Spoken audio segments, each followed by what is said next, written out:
Il y a environ 30 ans, le chercheur japonais Masaru Emoto a découvert le monde du Hado. Il a traité plus de 10 000 clients avec un appareil de mesure Hado et de l'eau, aidant à guérir de nombreuses personnes souffrant de divers problèmes, tant mentaux que physiques. Emoto savait que l'eau pouvait mémoriser des informations. Il a donc conçu la photographie de cristaux d'eau pour prouver sa théorie et a réussi. La photographie de cristaux d'eau montre que l'eau réagit à toute vibration d'information en affichant différents motifs. Si deux diapasons sont accordés sur la même note, ils résonnent ensemble. C'est ainsi que l'énergie est transmise entre deux objets vibrant à la même fréquence naturelle. Deux diapasons légèrement accordés sur des fréquences différentes, même séparés de 2 Hz, ne résonnent pas ensemble. Nikola Tesla a dit un jour « Si vous voulez découvrir les secrets de l'univers, pensez en termes d'énergie, de fréquence et de vibration. » Dans cette vidéo, nous parlerons du pouvoir de la vibration, de son utilisation dans les civilisations anciennes et dans le monde moderne, et de la façon dont elle peut avoir un impact sur la santé humaine, le comportement et l'univers tout entier. Saviez-vous que notre réalité est régie par des principes anciens et profonds? Le livre Le Kybalion dévoile ces secrets hermétiques en expliquant le fonctionnement de l'univers. Cliquez sur le lien dans la description ci-dessous pour recevoir gratuitement votre exemplaire du Kybalion. Les secrets de l'univers sont basés sur l'énergie, la fréquence et la vibration. Les motifs somatiques que nous pouvons former en utilisant les mêmes vibrations doivent imiter un processus universel et se déployer continuellement dans l'univers. La loi de la vibration stipule que tout ce qui existe dans notre univers, qu'il soit visible ou invisible, lorsqu'il est décomposé et analysé dans sa forme la plus pure et élémentaire, est constitué d'énergie pure ou de lumière, qui résonne et existe en tant que fréquence ou motif vibratoire. La science a découvert que l'énergie vibre à différentes fréquences. En décomposant la matière, on s'aperçoit que, outre le fait que tout vibre, toute matière qui semble solide, liquide ou gazeuse, est essentiellement constituée d'espaces vides. Les électrons, les protons et les neutrons d'un atome sont en mouvement constant. Le monde dans lequel nous vivons n'est que la réalité par défaut. Il en existe de bien plus puissantes. Cliquez sur le lien dans la description ci-dessous pour rejoindre gratuitement le portail et sauter dans une nouvelle réalité. Bien que les scientifiques modernes ouvrent de nouvelles portes à la recherche sur l'énergie, la fréquence et la vibration, les civilisations anciennes en étaient bien conscientes. Les mots sont porteurs d'énergie et l'intention qui les sous-tend transmet la vibration. Il ne s'agit pas d'utiliser n'importe quel mot.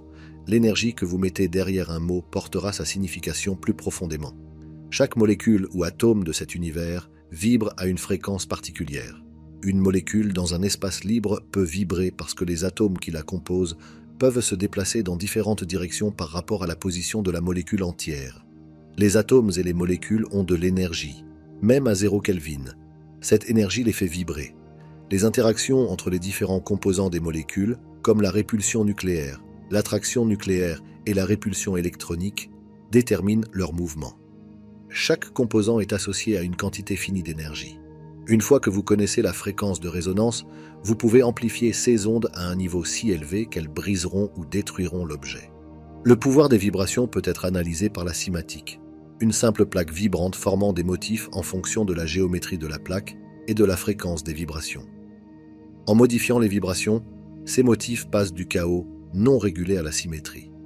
L'univers est formé par la lumière sous la forme de variations de photons avec l'absorption et l'émission d'énergie photonique.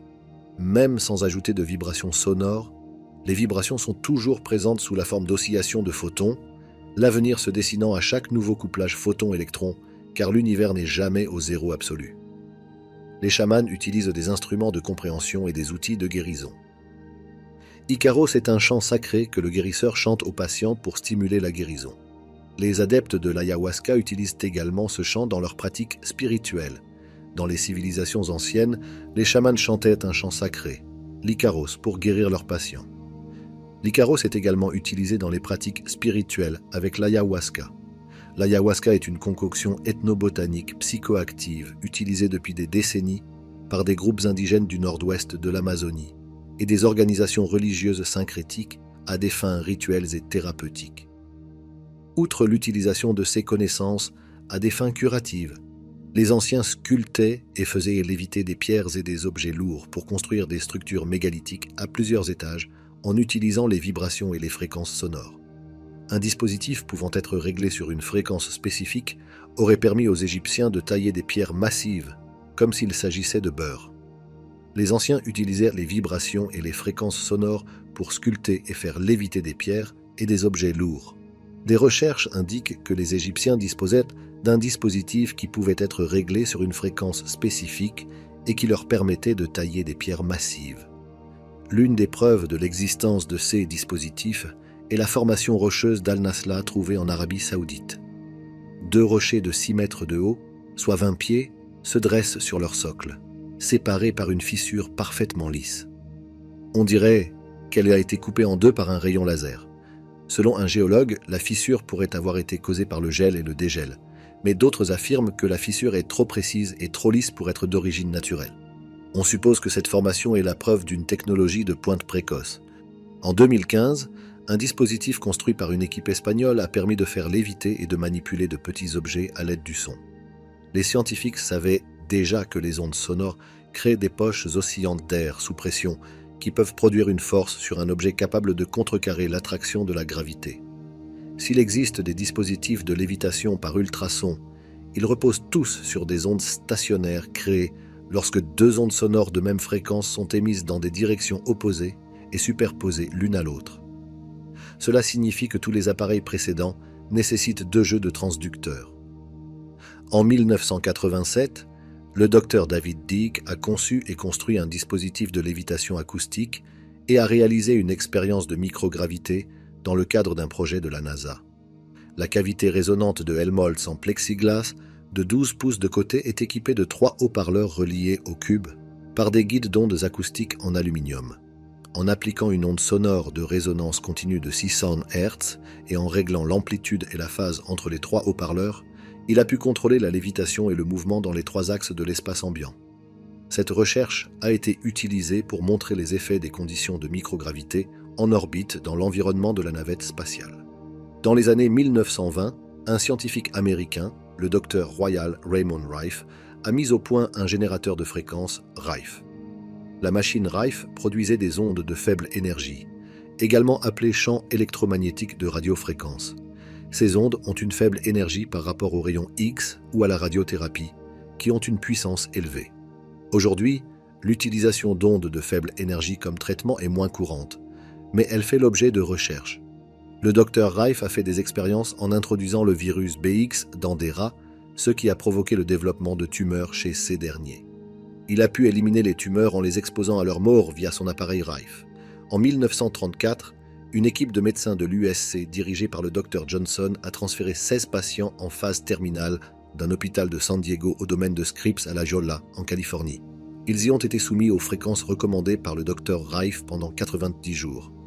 En 70 jours, l'équipe de l'USC a déclaré 14 patients cliniquement guéris. Les 2 autres ont mis 20 jours de plus.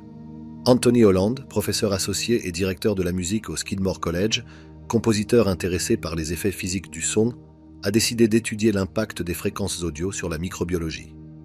Holland et son équipe ont cherché la fréquence exacte qui briserait directement un micro-organisme vivant. Le chiffre magique a finalement été obtenu à partir de 2 données, la haute fréquence et la basse fréquence. La haute fréquence devait être exactement 11 fois plus élevée que la basse, ce qui, en musique, est connu sous le nom de 11e harmonique. À cette 11e harmonique, les micro-organismes commencent à se briser comme du verre de cristal. Après s'être exercé jusqu'à devenir efficace, Holland a commencé à travailler avec une équipe de chercheurs en cancérologie pour détruire des cellules cancéreuses ciblées. Ils se sont d'abord intéressés aux cellules cancéreuses du pancréas et ont découvert que ces cellules étaient particulièrement vulnérables entre 100 000 et 300 000 Hz. Ils ont donc été invités à passer 4 mois dans un laboratoire de recherche sur le cancer pour tenter de détruire des cellules cancéreuses. Voici notre installation dans le laboratoire. Vous pouvez voir le microscope avec les cellules cancéreuses, le tube à plasma et mon petit boîtier de contrôle des fréquences. Tout d'abord, nous nous attaquons au cancer du pancréas. Regardez bien cette diapositive, car la suivante sera très différente.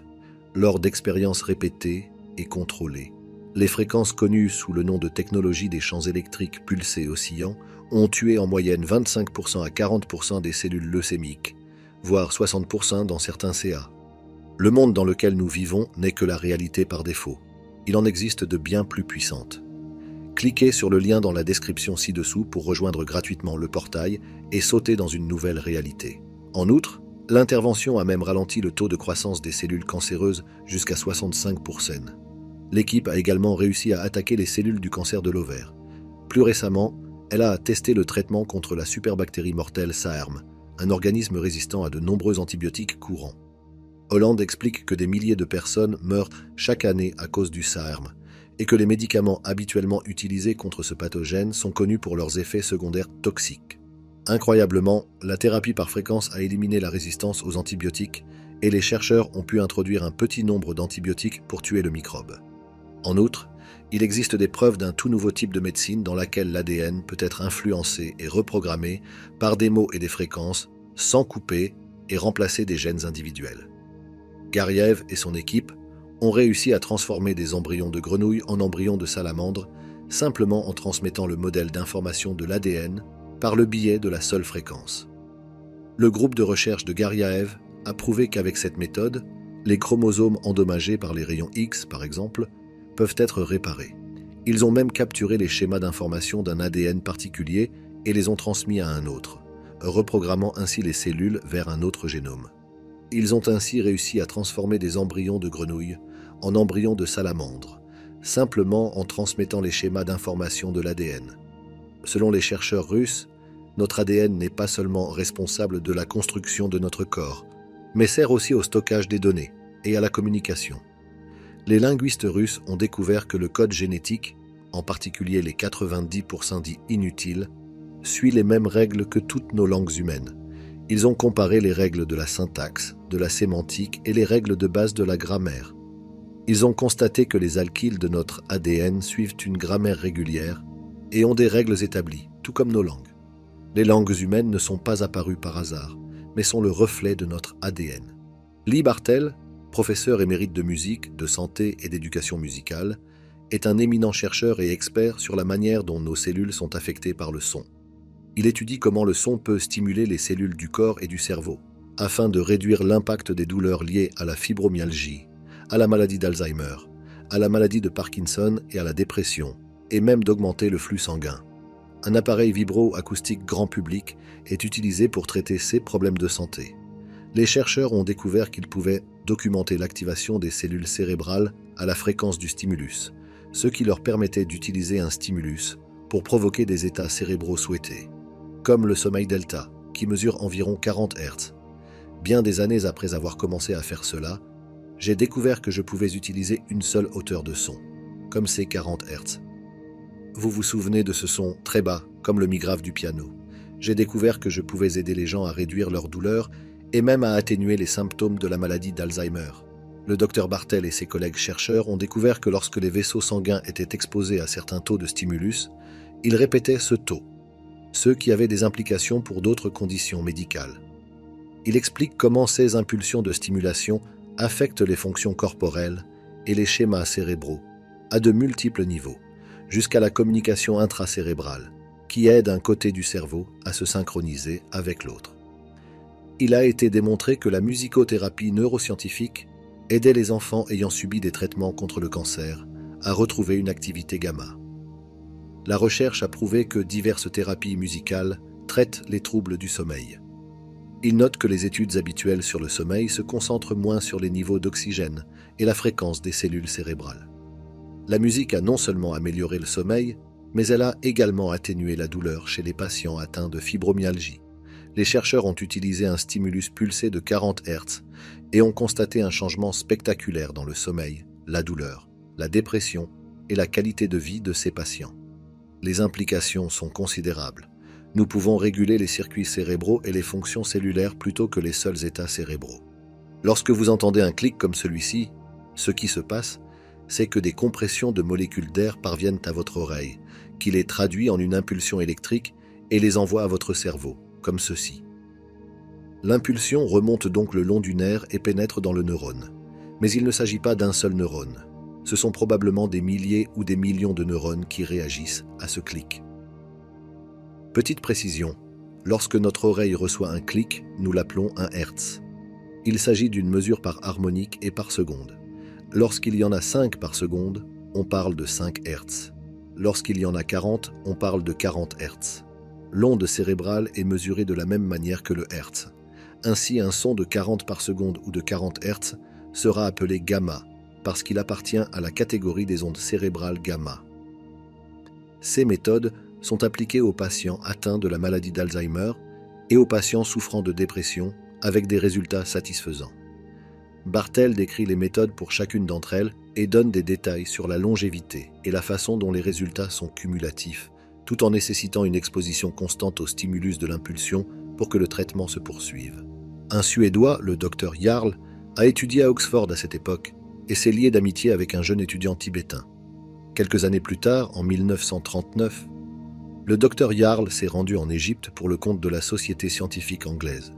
Un messager de son ami tibétain l'a vu et lui a demandé d'urgence de venir au Tibet pour soigner un lama. Le Dr Jarl y resta quelque temps et, grâce à son amitié, il apprit beaucoup de choses sur les Tibétains. Un jour, son ami l'emmena dans un endroit proche du monastère et lui montra une prairie en pente au nord-ouest bordée de hautes falaises. Un grand trou était visible dans l'une des parois rocheuses à une hauteur d'environ 250 mètres. Les moines ont construit une paroi rocheuse sur une plateforme devant ce trou. À l'aide de cordes, les moines sont descendus du haut de la falaise jusqu'à cette plateforme. Au milieu de la prairie, à environ 250 mètres de la falaise, se trouvait une plaque de roche polie. Le bol avait un diamètre d'1 mètre et une profondeur de 15 cm. À l'aide de bœufs, un bloc de pierre a été introduit dans la cavité. Le bloc mesurait 1 mètre de large sur 1,5 mètre de long. Ensuite, 19 instruments de musique ont été placés dans un arc de 90 degrés à 63 mètres de la dalle de pierre. Le rayon de 63 mètres a été mesuré avec précision. Parmi les instruments de musique, il y avait 13 tambours et 6 trompettes. 8 tambours avaient une section d'1 mètre et une longueur d'1,5 mètre. Tous les tambours étaient ouverts à une extrémité, tandis que l'autre avait un fond métallique sur lequel les moines frappaient avec de grandes massues en cuir. Le moine qui se trouvait derrière le petit tambour donnait le signal du début du concert. Lorsque la pierre était en place, le petit tambour était très aigu, et on pouvait l'entendre même si les autres instruments faisaient un vacarme épouvantable. Tous les moines chantaient et psalmodiaient une prière, augmentant lentement le tempo de ce bruit incroyable. Pendant les 4 premières minutes, il ne s'est rien passé. Puis, à mesure que la vitesse des tambours et le bruit augmentaient, le gros bloc de pierre a commencé à se balancer et à osciller. Et soudain, il s'est envolé dans les airs à une vitesse croissante en direction de la plateforme située devant le trou de la grotte, à 250 mètres de hauteur. Après 3 minutes d'ascension, il a atterri sur la plateforme. Les moines utilisaient cette méthode pour transporter 5 à 6 blocs par heure sur une trajectoire parabolique d'environ 50 mètres de long et 250 mètres de haut. De temps en temps, une pierre se fendait et les moines déplaçaient les pierres fendues. Le docteur Jarl est le premier étranger à avoir eu l'occasion d'assister à ce spectacle remarquable.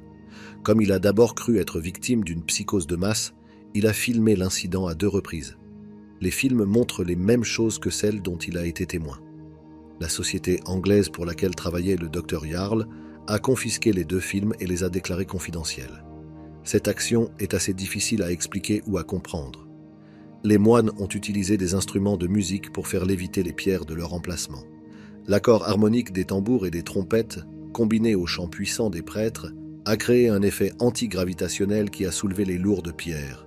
Abdul Hassan Ali al-Massoudi, un historien arabe du XVe siècle, a écrit sur l'Égypte ancienne et les méthodes qu'elle utilisait, selon lui, pour déplacer des pierres massives, notamment celles qui ont servi à construire les pyramides.